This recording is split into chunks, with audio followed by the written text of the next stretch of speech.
porque es esta la membrana que se rompe. Al romperse la membrana amniocoriónica, que es la que termina uniéndose por el crecimiento de la cavidad amniótica, se rompe y todo el líquido amniótico en el que se encuentra nadando este fetito cae, porque también se desprende el tapón mucoso, cae, y eso hace que las mujeres que van a entrar en labor experimenten la salida de gran cantidad de líquido. Parece que se sienten como que se están orinando, porque aproximadamente 700 mililitros de líquido cae por sus piernas por la cantidad de líquido que hay, y el feto entonces alcanza la posición de coronación y empieza el trabajo de parto.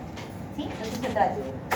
Cuando ya llega al final de la gestación, entonces se van a romper las membranas amniocoriónicas y eso va a hacer que arranque la labor de parto. ¿Sí? Entonces, eso es lo que más o menos ocurre. Entonces, recordar, las 3 deciduas que se forman al inicio de la gestación solamente se mantienen hasta la semana 20. A partir de la semana 20, por el crecimiento de la cavidad amniótica, se pierde la decidua capsular y solo nos quedamos con 2, con la parietal y con la basal. Y estas están adheridas a lo que se conoce como la membrana amniocoriónica, sería la membrana que está acá, en contacto con la decidua parietal, y toda esa bolsa termina de caer finalizando el parto. Cuando se da el alumbramiento, cae toda la placenta y toda esa bolsa de membranas que han estado cubriendo, pues, no, la gestación. Ahora en la práctica lo vamos a ver, porque las placentas suelen contener toda esa bolsita completa. Ya así se les suelen entregar. Ya, bueno, esto es lo de la reacción decidual. Es importante que se entienda lo de la reacción decidual, porque de aquí parten los problemas en cuanto a la implantación y a las anomalías que se conocen como atletismo placentario. ¿Ya? Entonces, bueno, aquí lo vemos en fase, ¿no?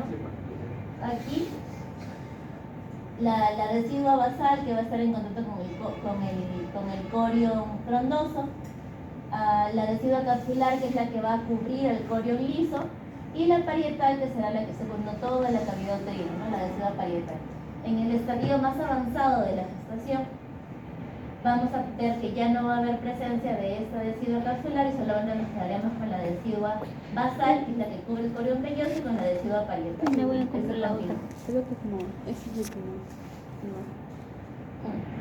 Este es un fetito de 19 semanas en el que ya se ven casi todas las estructuras, la placenta y los anexos fetales No completos. es embriología médica. Entonces, la placenta y las membranas fetales van a dar como característica. La placenta va a tener una forma de disco, va a poder verse por ambos lados y tienen unas medidas similares. Aproximadamente el diámetro de esta placenta es de 15 centímetros hasta 25, puede pesar aproximadamente 500 gramos. Va a salir de la cavidad uterina a través del evento que se llama alumbramiento, generalmente a los 30 minutos después de haberse producido la expulsión del feto. Tiene un lado materno en el que se pueden observar los cotiledones, que hay alrededor de 15 a 20, algunas veces 25, y tiene una cara fetal que está cubierta por la membrana amniótica y la lámina coriónica, que tiene ahí también sus vasos coriónicos, así como también la inserción del cordón umbilical, ¿no? Entonces aquí vemos, ¿esa qué cara sería? La cara fetal, ¿no es cierto? Se deja ver la inserción del cordón umbilical, está visto la membrana amniótica y están vistos los vasos coriónicos. Y esta sería la cara fetal, en el que podemos observar a los cotiledones. Cotiledones es el nombre de estos grupitos donde van a tener un montón de vasos sanguíneos coleccionados y va a depositarse la sangre materna para que pueda empezar a atravesar la membrana. La porción fetal, que va a formar el corión frondoso, va a tener las vellosidades coriónicas que van a nacer y proyectarse desde el espacio intervelloso, que van a contener sangre materna. Mi hermana tiene un reloj. Entre vellosidades van a haber unos espacios que son como unas lagunas en donde va a depositar la sangre la madre. ¿Se acuerdan cómo se llamaban las arteriolas que penetraban hasta el endometrio? Las arteriolas espiraladas. Las espiraladas. o espirales, que son las arteriolas, estas chiquititas que van a penetrar y van a llegar a dejar sangre materna para que depositen los nutrientes que van a atravesar la membrana y van a alcanzar los capilares del embrión para que puedan nutrir. Bueno, y la porción materna, como ya se sabe, que tiene la decidua basal. Y aquí la sangre materna va a fluir hacia el espacio intervelloso. Aquí, en este esquema, la arteriola espiralada, que penetra todas las capas del útero, alcanza hasta este nivel donde se encuentran los espacios intervellositarios y dejan la sangre. La sangre queda aquí y luego va a atravesar por todas las capas de la vellosidad coriónica hasta llegar al contacto de la membrana del eritrocito fetal, que va a obtener de ahí el oxígeno, va a obtener la glucosa, va a obtener el resto de elementos y le va a dejar el dióxido de carbono y los sustantes de desecho para que se recolecte la sangre a ese nivel y se expulse en el caso de la circulación venosa, ya sí va a ser venosa, que va a llegar a la madre para que su cuerpo, en el caso de que sean gases, por ejemplo, lo lleve hacia los pulmones, o en el caso de que sean compuestos derivados del metabolismo nitrogenado, que lo lleve a los riñones, etc., ¿no? Básicamente para que se cumplan las funciones del metabolismo. Entonces, la placenta y las membranas fetales, la circulación fetal va a estar separada de la circulación materna en todo momento. Como les dije, no hay una mezcla de sangre de la madre con el feto. La membrana placentaria es la que permite el transporte de sustancias de un lado a otro. Y vamos a ver que esta membrana placentaria va a tener unas variaciones de acuerdo a la edad de gestación. Se dice que hasta las 20 semanas aproximadamente, o sea, hasta mediados del embarazo, las capas van a ser 4. Pero esto tiene que ver con las vellosidades. Ustedes se acuerdan que una vellosidad primaria era la que se formaba básicamente en la tercera semana, segunda o tercera semana, y tenía en la parte más externa ese que era más desorganizado del trofoblasto, el que producía el HCG. ¿Cómo se llama?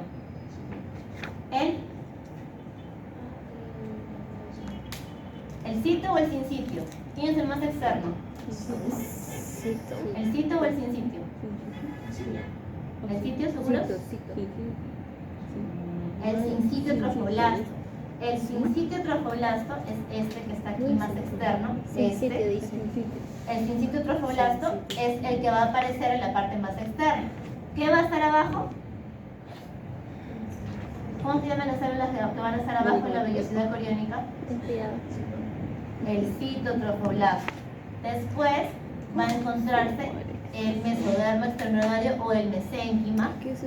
Aquí. El mesénquima es célula mesénquima. El del tejido conectivo, que es fruto del mesodermo extraembrionario. Y finalmente, en la parte más interna va a encontrarse el endotelio o el capilar del feto, que van a haber varios, y su endotelio vascular también sería parte de la membrana. Cuando ustedes vean los tipos de vellosidades que hay, se acordarán, no sé si se los llegué a mencionar, pero no lo explicamos mucho. Las vellosidades que se forman desde la segunda semana son vellosidades primarias cuando tienen solamente 2 elementos. Se vuelve vellosidad secundaria cuando tiene hasta mesénquima y se vuelve vellosidad terciaria cuando tiene ya la presencia del endotelio vascular. Y esto es a partir de finales de la tercera semana, cuando ya hay sistema circulatorio. Entonces, esta vellosidad que se forma gracias a estas capitas va a tener esta estructura de 4 niveles, de 4 capas, hasta la semana 20 aproximadamente. Cuando ya va a ir creciendo el feto, ocurre que como aumenta la cantidad de vasos sanguíneos, entonces va a empezar a crear unos espacios. Crea unos espacios y ya casi no se ve el tejido mesenquimatoso y las células del citotrofoblasto se van a ir separando un poco más y no se van a notar en una capa tan variada. Entonces se va a dar cuenta que como los capilares fetales son tan numerosos y más grandes, básicamente van a quedar solamente estos dos. Cuando ya terminamos la gestación. Y vamos a ver la diferencia histológica ahora en la clase. Entonces, cuando ustedes vean un componente de 4 capas, hablamos de una placenta de una edad gestacional menor a 20. ¿Sí? Pero si solamente tiene 2 capas, se tiene solamente sincitio. Y el endotelio capilar es una placenta ya madura que está casi cercana al fin de la gestación. Vamos a ver aquí. Entonces, esas son las vellosidades coriónicas que se forman y que van a tener conexión con el pedículo de fijación. Esta era la evolución que les decía. Cuando terminaba la implantación, ya para el día 13 más o menos, las vellosidades primarias empezaban a aparecer y solamente tenían citotrofoblasto abajo y encima sin citotrofoblasto. Para las día 16 habían vellosidades secundarias en las que ya se veía la presencia del mesénquima. Y para ya fin de la tercera semana aparecían las vellosidades terciarias, que eran las que tenían las 4 capitas. Entonces más o menos se vería así. Si hacemos un corte transversal de la vellosidad coriónica, veríamos la parte más externa, ¿qué célula sería? El citotrofoblasto. El grupo interno de células sería el citotrofoblasto, ¿cierto? Y esa sería una vellosidad primaria. En la clase, bueno, no vamos a ver así tal cual porque no hay vellosidades primarias, pero lo vamos a ver un poquito más grande. Las células sincitiales son las moraditas intensas. Y las que tienen, bueno, no se logra ver también acá, pero tienen un color un poquito más pálido, son las células del citotrofoblasto. En el caso de las vellosidades secundarias, entraba un tercer componente. ¿Cuál era el componente? El mesénquima, ¿sí? O tejido conectivo. Entonces ahí encontraban las 3 capas: tejido conectivo, citotrofoblasto y el sin citotrofoblasto. ¿Sí? Se veían los 3 componentes. Y cuando ya llegábamos a finales de la tercera semana, teníamos a la vellosidad terciaria. ¿Qué se agregaba aquí? Se agregaban los capilares fetales. Entonces, de esta manera teníamos que el capilar fetal llegaba y aportaba una capa más a la membrana placentaria. Entonces, ¿cuál sería la membrana placentaria de afuera hacia adentro? Estaba formado por dígame, ¿qué célula es esta? La más externa. El sin citotrofoblasto. La que le sigue, el citotrofoblasto, el mesénquima y luego el endotelio del capilar fetal. Entonces tiene que estas capas, el grosor de esta capa completa vendría a ser la membrana placentaria. A través de esas capas es que va a tener que pasar la glucosa, el oxígeno, todos los nutrientes para poder llegar al eritrocito fetal. Y va a haber presencia de algunos macrófagos, que los macrófagos placentarios son las células de Hoffman-Bauer, y a medida que va madurando, como se ve en la siguiente imagen ya, se ve que se pierde la continuidad de la capa del citotrofoblasto y hay muy poquitas células. Todavía se encuentran algunas células del sincitio y se van a acomodar así como si fuesen nodos, que se llaman nodos sincitiales, pero sí hay buena cantidad todavía. Y vamos a encontrar aquí principalmente la presencia del endotelio vascular con las células rojas del feto que llegan ahí por los vasos sanguíneos. Entonces, se ve la diferencia entre una vellosidad terciaria de más o menos 15, 18 semanas y la que tiene ya, por ejemplo, 35 semanas, ¿no? Porque ya hay menos presencia de capas. Aquí solamente podríamos ver células del sincitio y las células vasculares, pues, ¿no? Del endotelio vascular, perdón, de los capilares fetales.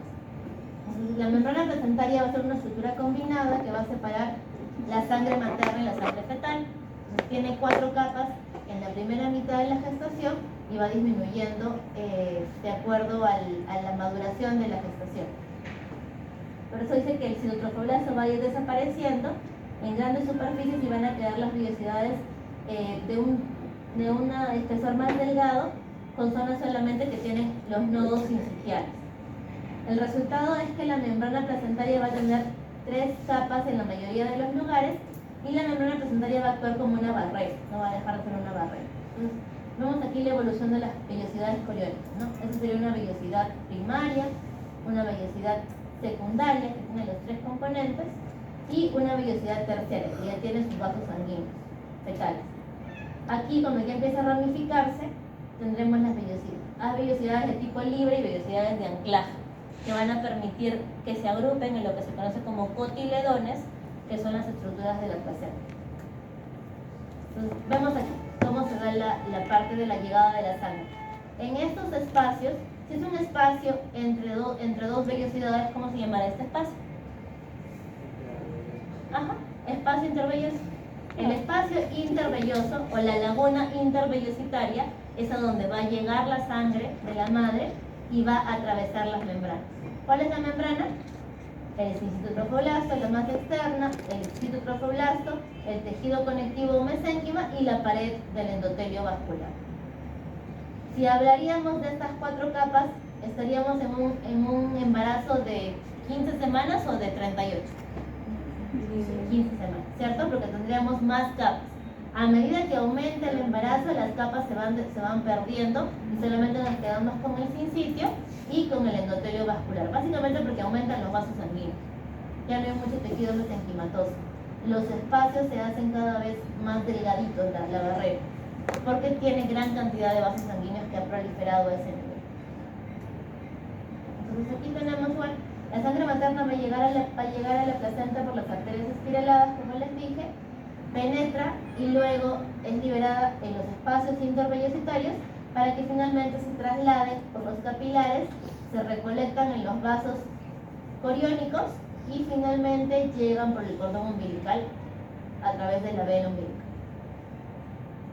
Y aquí hay una estructura, ¿no? Recordar que el cordón umbilical, ¿cuántas venas tiene? Solo una vena. Una vena y 2 arterias, exacto. Una vena y 2 arterias.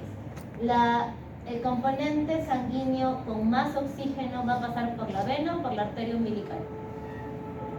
La sangre más oxigenada por la vena umbilical. Recuerden que se invierte para la sangre fetal. La sangre fetal tiene más contenido rico en oxígeno en la vena umbilical. Y las arterias umbilicales son las que van a llevar las sustancias de desecho con la sangre menos oxigenada. Porque tienen que dejarle los desperdicios a la mamá, para que la mamá barra el desorden. Y las arterias sacan la sangre cochina. Arteria umbilical. ¿Cuántas arterias serían? 2 arterias, una vena. Eso es lo normal. Pueden haber malformaciones cromosómicas que condicionen la falta de una de las arterias o que hayan 2 venas y 2 arterias. Generalmente son las trisomías, como la de Patau, por ejemplo, puede tener malformación de los vasos de su cordón umbilical. Lo van a entender cuando veamos circulatorio, porque los vasos, en el sistema circulatorio van a ver cómo es que las venas umbilicales son 2 en un principio, pero la vena umbilical izquierda se pierde y nos quedamos ahorita con la derecha, porque nos quedamos con una. Listo, entonces, en cuanto a los anexos fetales, como les dije, teníamos al amnios, que era la membrana amniótica. El saco amniótico está lleno de líquido que va a rodear al embrión y se va a unir al futuro ombligo, pues, ¿no? El cordón umbilical va a ser lo que sea el futuro ombligo de ese bebé. Aproximadamente para la semana 10 va a haber 30 mililitros de líquido amniótico y va a ser fruto del transudado del plasma de la madre. Para la semana 20, más o menos mediados del embarazo, va a llegar a tener 350 mililitros. ¿Se acuerdan por qué empezaba a incrementar de una manera más rápida la presencia de líquido amniótico a partir de la semana 12? ¿Se acuerdan? Por la orina. Exacto, porque en la semana 12 empieza a orinar el feto con más cantidad de volumen y incrementa bastante, cuantiosamente el líquido amniótico. Y llegada el final de la gestación, va a tener aproximadamente entre 700 a 1000 mililitros de líquido amniótico. ¿Ya? Eso se mide por ecografía y se va a considerar que tiene un líquido amniótico normal, que lo tiene disminuido o que lo tiene aumentado. El término óligo es poco. Entonces, cuando decimos oligohidrapnios, es un contenido de líquido amniótico disminuido y tiene un valor menor o igual a 400 mililitros. Si tiene esa cantidad, quiere decir que tiene oligohidratos. Y cuando hablamos de poli, está aumentado. El polihidrapnios es la presencia de mayor o igual a 2000 mililitros de líquido amniótico, se considera polihidratos. Entonces, si el principal afluente, el principal componente del líquido amniótico, además del trasudado sanguíneo materno, es la orina, ¿qué órgano fetal tendría que estar afectado en el caso del oligohidrapnios? ¿Qué órgano fetal?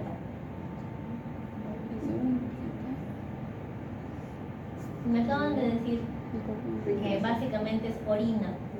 ¿Qué órgano fetal estaría alterado? El riñón.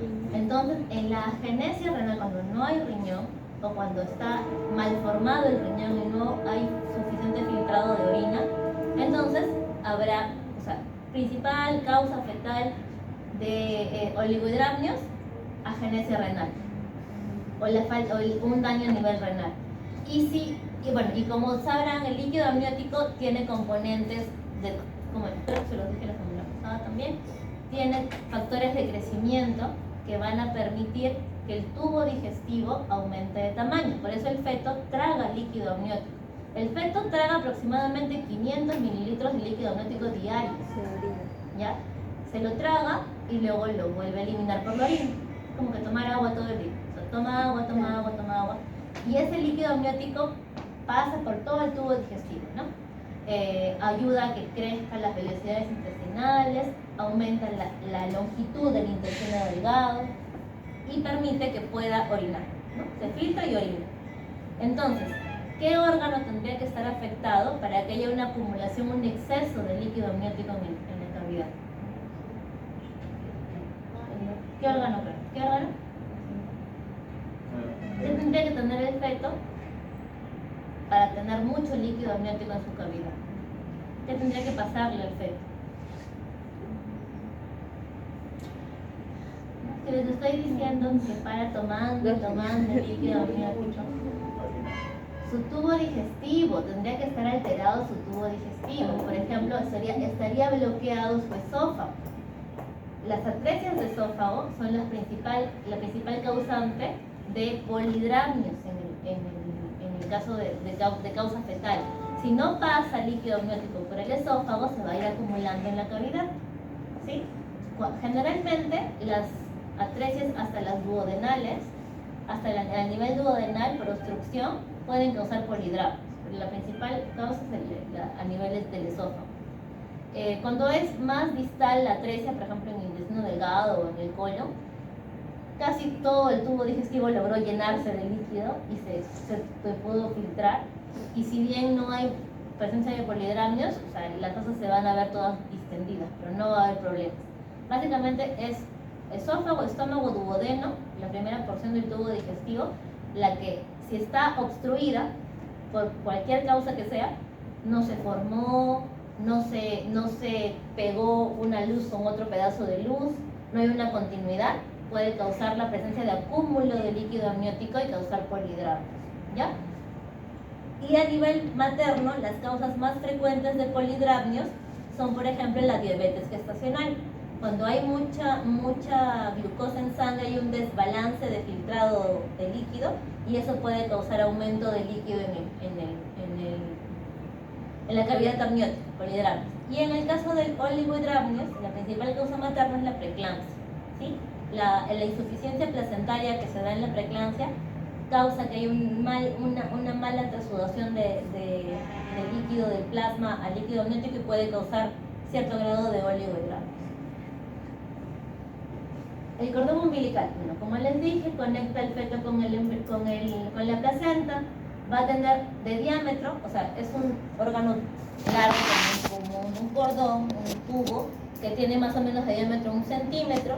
En su interior, al cortarlo, se pueden ver los vasos, que son 2 arterias y 1 vena, y va a ser envuelto por la gelatina de Wharton, que es un tejido conectivo que tiene colágeno, ácido hialurónico, fibras elásticas.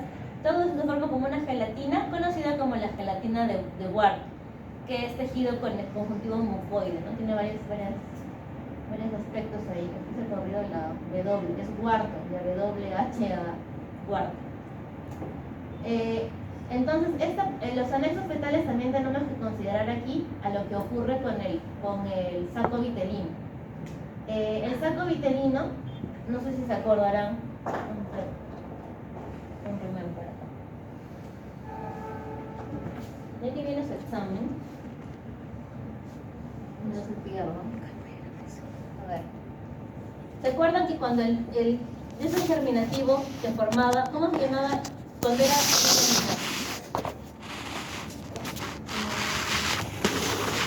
bilaminar? Las células que estaban arriba, ¿cómo se llamaba? Epiblasto, las de arriba, y las de abajo eran el hipoblasto. Aquí abajo se formaba un saco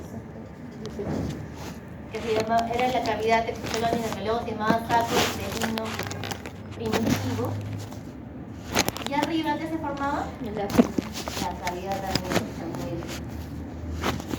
Cavidad ampliada. Y cuando esta era la segunda semana. ¿Y qué pasaba en la tercera semana? ¿El disco germinativo de cuántas células se volvía? De 3. Era el trilaminar. ¿Cómo se llama el proceso de cambio del disco germinativo bilaminar a trilaminar? Gastrulación. Muy bien, gastrulación. ¿Y cuáles son las 3 capas que se forman? El más externo, el más superior.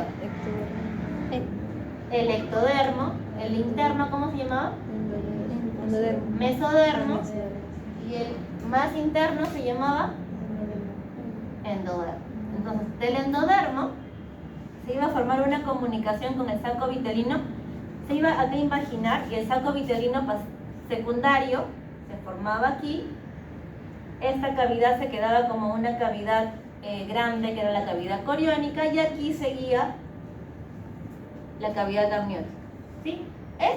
Cuando este embrioncito de 3 láminas crece, aumenta de tamaño y ya se vuelve, no es una cosa plana, sino se vuelve un cilindro, tenemos que, igual sigue. O sea, imagínense que esto de acá es como que está cortado así, y ahora lo ponen acá, aquí.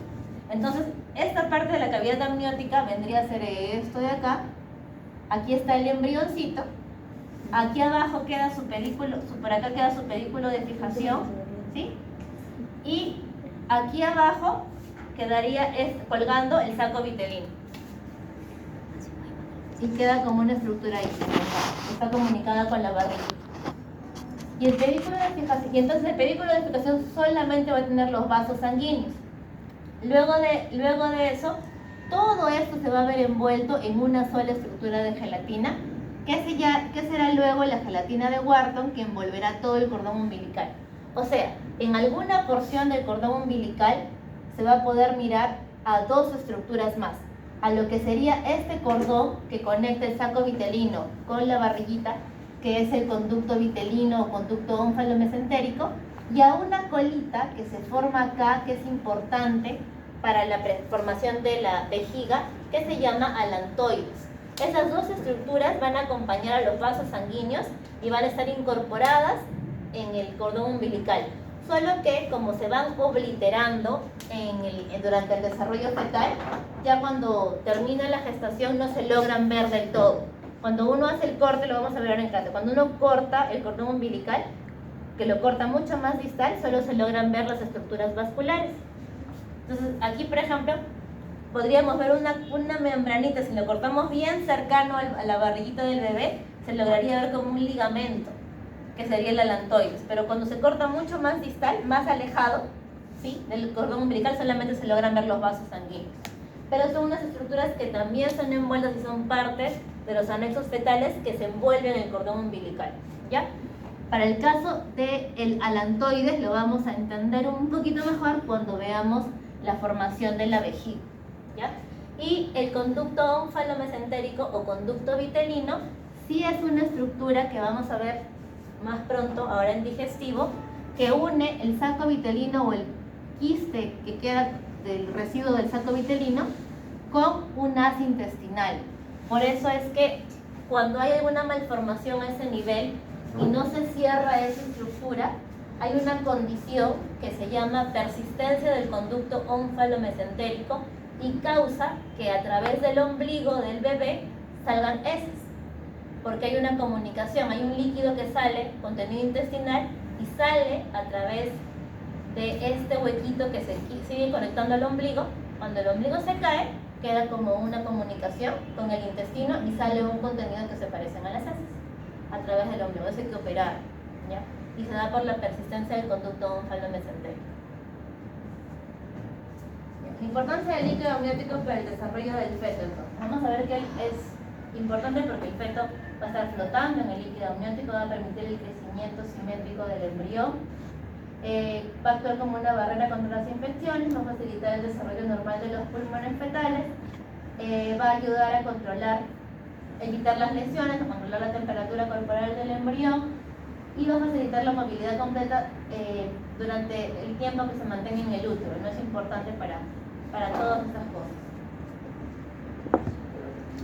El saco vitelino va a quedar como una vesícula umbilical, como les dije, aproximadamente hasta la semana 10 está presente, y vamos a ver que la persistencia de ese conducto ónfalo-mesentérico, que tiene una incidencia de aproximadamente el 12%, que se conecta con esa vesícula umbilical, puede causar lo que se conoce como divertículo de Meckel o la persistencia del conducto ónfalo-mesentérico, y cuando este divertículo de Meckel llega a conectarse a todo lo largo y llega al ombligo, es que se da lo que les digo, ¿no? Que salen heces por el ombliguito por una comunicación con el intestino. Y el delantoides, que era el que estaba aquí como la colita, este delantoides va a permitir, una vez que se forme el cordón umbilical, con el delantoides se va a jalar el conducto o el ligamento de Uraco, que es el que fija la vejiga urinaria. Es importante para la formación de la vejiga urinaria. Aquí también hay otra malformación que se puede presentar cuando no se oblitera completamente este ligamento umbilical que se forma como el uraco, y cuando hay la persistencia de esa estructura, lo que sucede es que sale orina por el ombligo, por una comunicación con la vejiga. Sí, son dos malformaciones que se pueden dar a nivel umbilical. Cuando persiste el uraco, lo que sale es la orina. Y cuando persiste el conducto ónfalo-mesentérico, lo que sale por el ombliguito es deposición, contenido intestinal, ¿ya? Y ambas malformaciones son por la persistencia de estructuras que pasaban por el cordón umbilical cuando en el periodo embrionario, pero que debieron haberse obliterado, es decir, debieron haberse coaptado, pegado entre sí para que no se mantenga la permeabilidad ni la luz y no salga nada a la parte exterior. Listo, entonces veamos en cuanto al desarrollo de los gemelos. Cuando hay, por ejemplo, una placenta, en los gemelos monocigóticos puede presentarse que tenga una placenta independiente, cada uno de ellos, pero formados en un solo saco, lo que forma a los gemelos que son dicoriónicos, pero tienen un solo saco, y monoamnióticos, o que son mono-mono, que tienen una sola placenta y un solo saco. También se puede dar el caso de que sean independientes, ¿no? De que tengan su propia placenta, su propio saco y todo diferente, ¿no? Pero igual pueden partir a partir de una sola célula. Y bueno, aquí hay, en el caso de los gemelos que comparten todo, que son los monocoriónicos, monoamnióticos, monocigóticos, son los que pueden en algunos casos formar, por falta de independencia en sus bolsas, en sus membranas amnióticas, pueden formar algunas malformaciones que fusionen partes del cuerpo de ambos y causen lo que son los gemelos siameses. Listo, ahora vamos a ver anomalías placentarias. Esto deben haberlo más o menos revisado para su infografía.